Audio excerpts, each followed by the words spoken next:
बिस्मिल्लाहिर्रहमानिर्रहीम।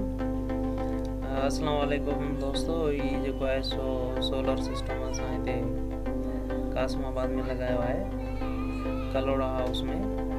ये जेके प्लेटूं आहिनि, नंढियूं प्लेटूं 150 वाट वारियूं आहिनि ऐं तमामु घटि ख़र्च में ये असां साईं वारनि जो सिस्टम लगायो आहे। ऐं कुझु साईं वारनि वटि पहिरियां प्लेटूं मौजूदु हुयूं ऐं वरी 4 प्लेटूं साईं वारनि नयूं वरितियूं आहिनि। हिन सां गॾु जेको आहे सो इनवेक्स जो नओं मॉडल जेको आहे सो X2400 में उहो असां खे लॻाए ॾिनो आहे।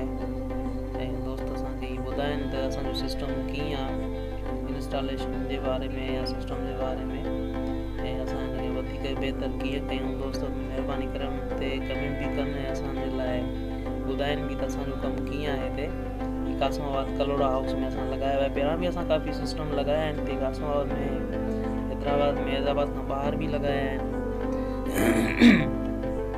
माज़रत।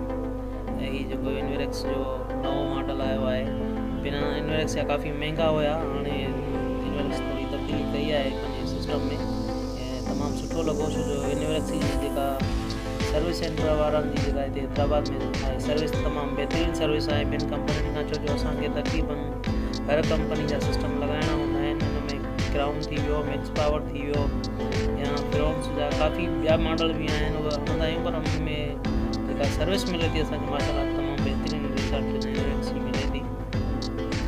हीअ सिस्टम आहे असांजो। दोस्त हिननि ते असांखे प्लीज़ कमेंट कनि। चैनल ठाहियो आहे SNC सोलर सिस्टम यूट्यूब ते। महिरबानी करे दोस्त जेके बि आहिनि हिन चैनल खे सब्सक्राइब कनि, सपोर्ट बि कनि ऐं मां थोरो अॻियां वञण जी कोशिशि कयां। दोस्त प्लीज़ राय ॾियनि पंहिंजी।